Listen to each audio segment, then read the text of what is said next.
Hello, how was this 1 week of little relief from the video watching? We can see that all of you are watching the videos. We can see the number of viewers, so many of you.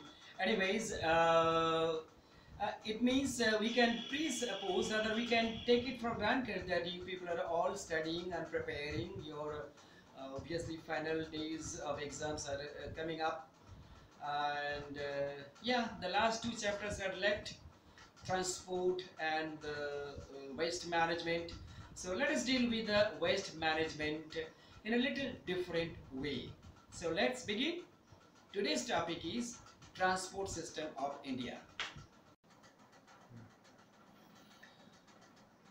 So as usual, you can see that this is the fifth assignment I am giving to you in the videos as well as assignments. So the transport system of India. Now, transport system, the importance of transport system, how important it is. Obviously, it is essential for the rapid growth of our country. For any country, transport is very important because it strengthens the national economy. It helps the exchange of raw materials and finished goods. So transport system not only just for traveling for the people, in India is, I think, maybe the largest railway network system in the whole world. But I think the 60 to 70% of India's railway network is used for goods transporting. That was the main purpose in many interior area where the train is called passenger trains don't move, but obviously our trains are moving there for transport, roads, railways, roadways, etc., etc. Transport system brings about national unity. It is all because of this transport system people can move easily part of the country to the another part so conveniently. A well-developed transport system is an index of national growth of country. Now let us talk about the means of transport. In India, we have got the land transport. There are obviously roadways, railways and pipelines. Pipelines, well, we call them nowadays called metros, tube. In the Western countries, they call tube lines. Okay. They have got metros, but they've got tube lines also. Tube lines also. That tube lines. There are metros under the this called the river. River Thames has got a metro under the River Thames in London. So whatever, India has got roadways, railways, etc. There are airlines also, domestic. Now domestic airlines has become very popular in India. Even in this pandemic situation, no, when the trains are not moving, not running, the government is very still scary to run the trains, local trains, or even is called the express trains for faraway distances. But domestic airlines are on, and it has become very popular. Obviously it saves time, and main thing is saves time, and the cost of airlines, domestic airlines, is almost like the even sometimes less than the first class is called ticket of some long distance. Frankly speaking, suppose you have to go from, say, from here to, from here you cannot go from Kolkata to, say, Bombay. If you go by a very good first class train, the first class ticket will cost you around 7,000 plus, whereas the domestic airline can give you just 4 to 5,000. Note that, and the time taken is only just maximum 2 hours, even less than that.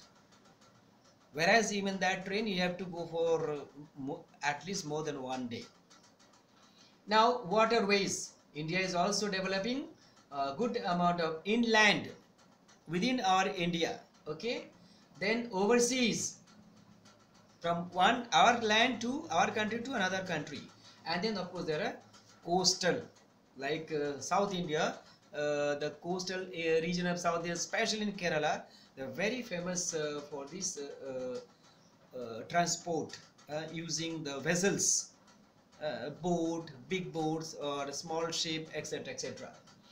Now, what are the advantages and disadvantages of rail, road, air and water transport, etc., etc. In general, they have advantages and disadvantages. Now, excuse me, sorry, excuse me. uh, Indian Railway is the largest in Asia. Main artery of is called country's inland transport. Artery means the main modes of transport. Main mode of transport for freight and passengers. Freight is carrying goods. It helps tourism. Now the puja is coming, puja vacation. Oh my God, you know the railways already, the trains tickets are all booked. Very difficult to get ticket. Obviously this year is less, much less. It's just only say not even half what is called rush is there because of pandemic. However, otherwise the railway tickets are booked 120 days in advance. And for major vacations, the time for tourism, very rarely will get ticket. Anyhow, India is having very good railway network, has helped in the development of industry and agriculture. There are disadvantages. So likewise, railways, roadways, airways, waterways, all have got advantages, disadvantages. We shall discuss this part after we discuss every mode of transport like railways, roadways, airways, waterways in detail. So in detail now we shall discuss today obviously roadways. Before that, to discuss this chapter, you must know about these important terms and concepts or important words which are used to explain this chapter. Exports, economic students know very well imports and exports, but the others also. Exports are products which are sent out of the country mainly for sale. Harbor is an area of water near the coast. It is the protected form of the open sea by strong walls. Ships can safely take shelter here, and from this harbor ships takes goods for exports, and in this harbor ships bring goods in import. Hinterland and harbor or port is very related. How? Hinterland is the productive area around the city on the coast from where goods are exported. For instance, Bombay. In the last video we said the Bombay is the major city for exporting cotton from India. So the hinterland of Bombay will be the surrounding areas of Bombay.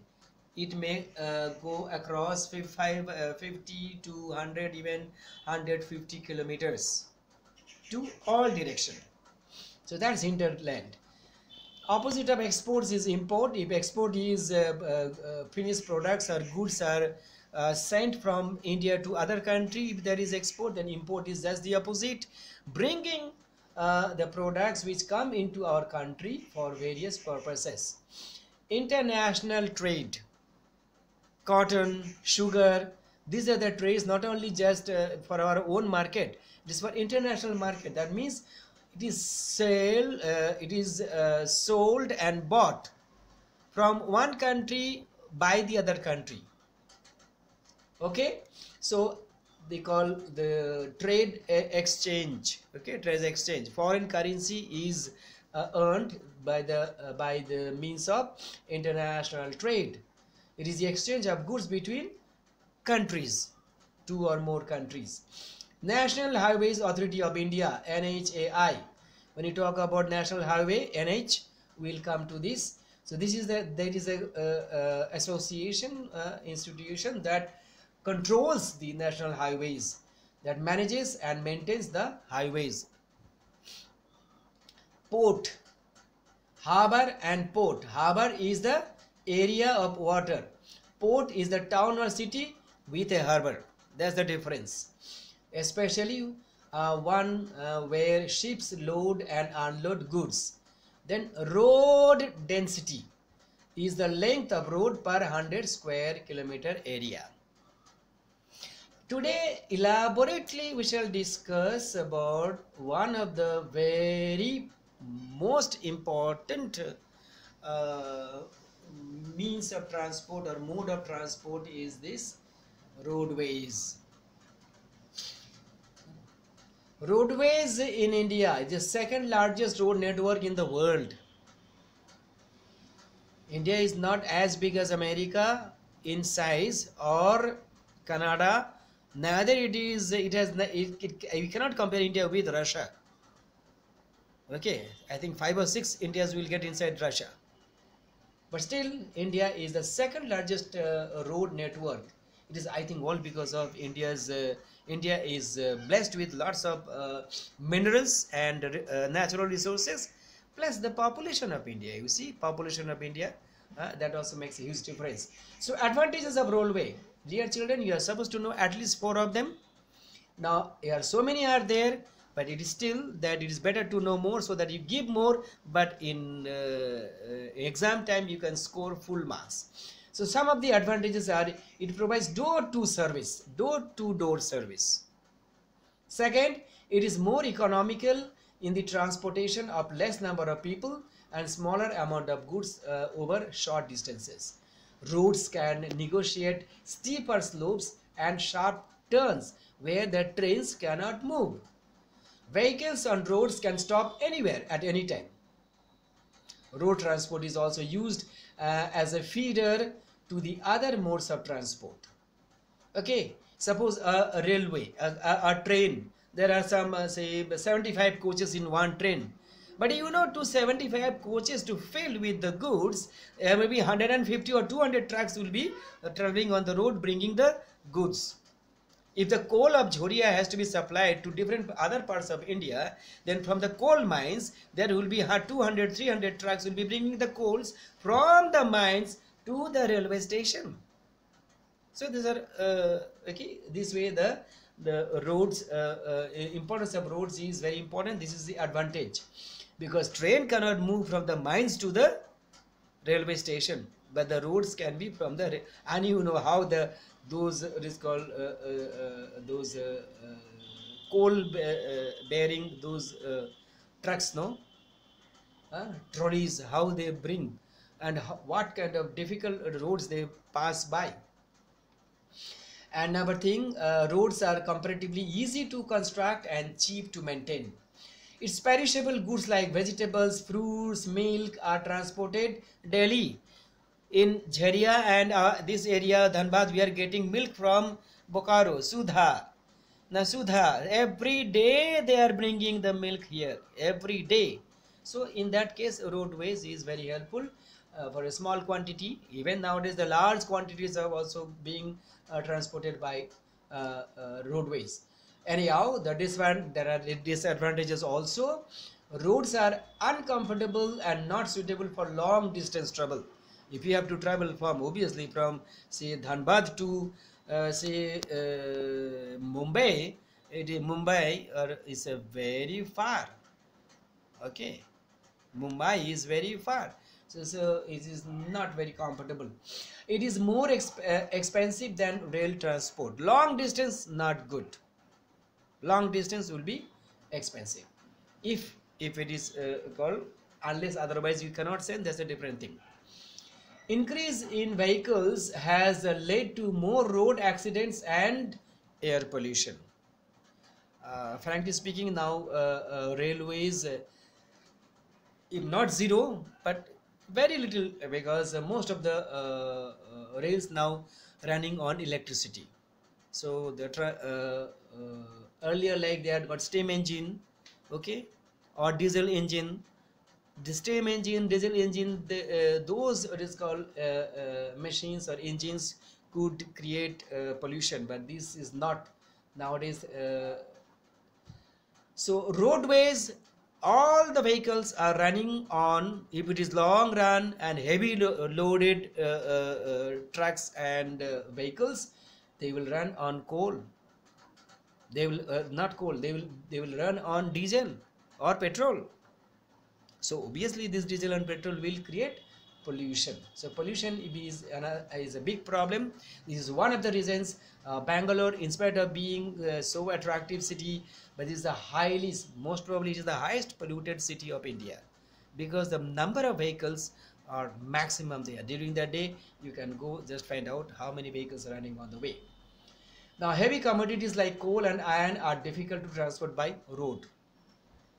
If one track can if one train can carry coal which can be carried by 200 trucks, every minute more, but one train can just carry.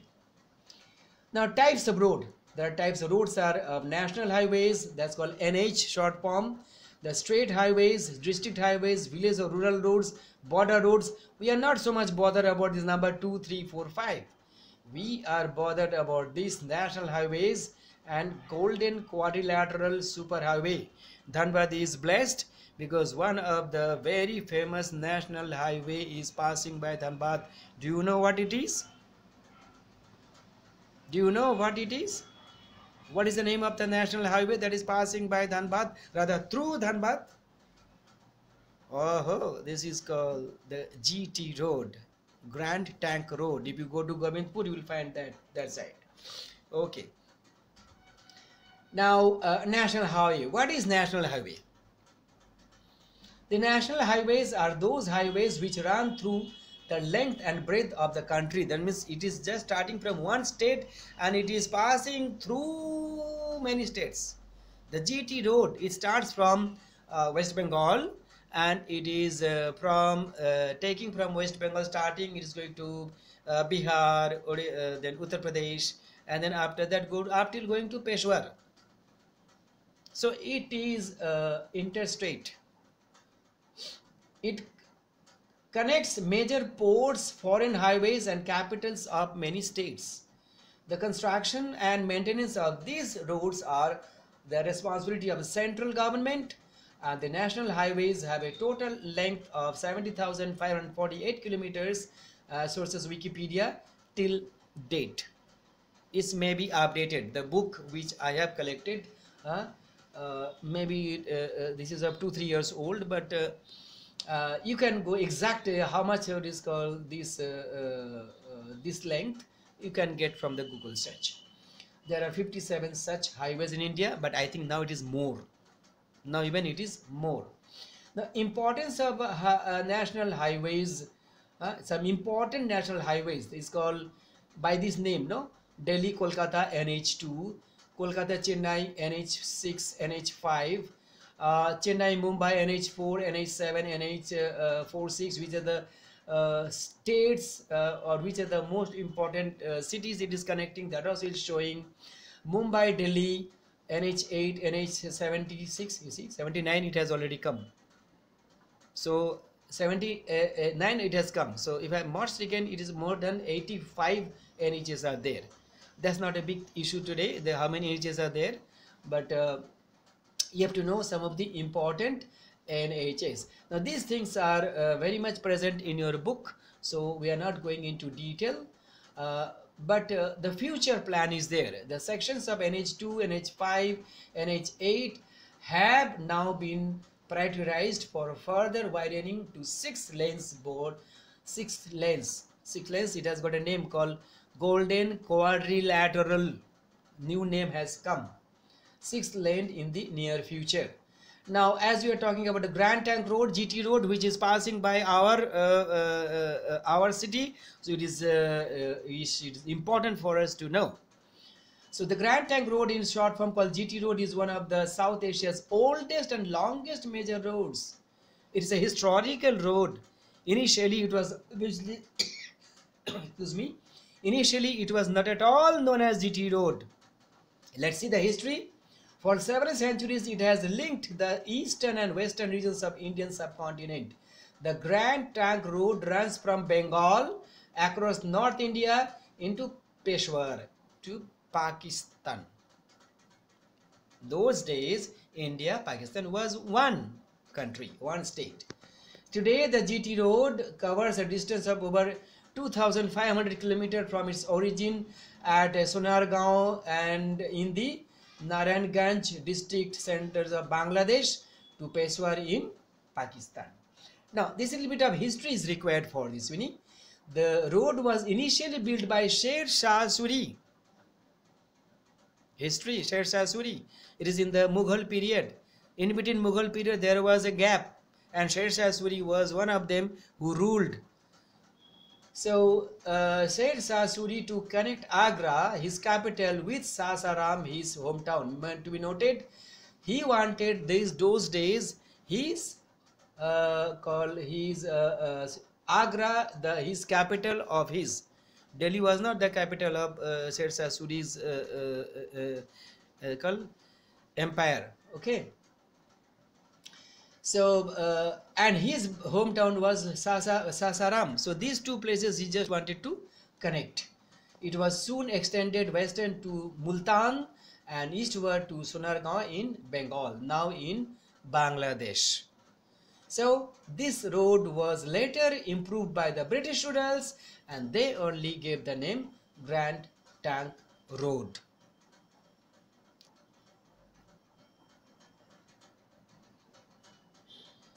Now, in the road, we have to have just one more thing to know: the Golden Quadrilateral. We just talk about 6-lane roads. See, the Golden Quadrilateral is the largest express highways project in India, launched by the former Prime Minister. This name, please remember, Atal Bihari Vajpayee. It is the first phase of the National Highways Development Project, NHDP. They ask you in the exam, what is NHDP? So it is a National Highways Development Project, and is scheduled to build 5,846 kilometers of 4 6-lane expresses highways connecting Delhi, Mumbai, Kolkata and Chennai, the 4 metropolis, at the cost of 60,000 crores. Obviously, don't ask me the budget now. It may be you may have to add one more zero added. Okay. You have to just 6 lakh crore rupees, whatever. The whole project is a few years behind schedule due to issues with the various state governments not ready to give up their land, etc, etc, etc. But remember, children, they do ask you in the exam, what is Golden Quadrilateral, how many are there, who started it, etc, etc, means launched by Mr. Then Prime Minister Atal Bihari Vajpayee, etc, etc. Then we have got the economic benefits of the road. We said the highway will interconnect the many major cities and ports. This quadrilateral and national highways. The Golden Quadrilateral are national highways, but in a super form. Okay, but they are not the same with NH. It is better form than the NH. It is a 6-lane. Okay. It will help in the industrial growth of all small towns through which it passes. It will provide vast opportunities for transport of agricultural produce from the hinterland to major cities and ports of exports. In addition, it will provide job opportunities in its construction as well as demand for the cement, steel and other construction materials. I think this should be enough for you. This much is enough for you for this video. Please refer to your book, and I always say please refer to the together with. I have given in the descriptive method, but together gives you question answer method. So it is better for you that you learn in the question answer method. Wish you all the best, but please start your preparation for your final ICSE board exam. Wish you all the best. God bless each and every.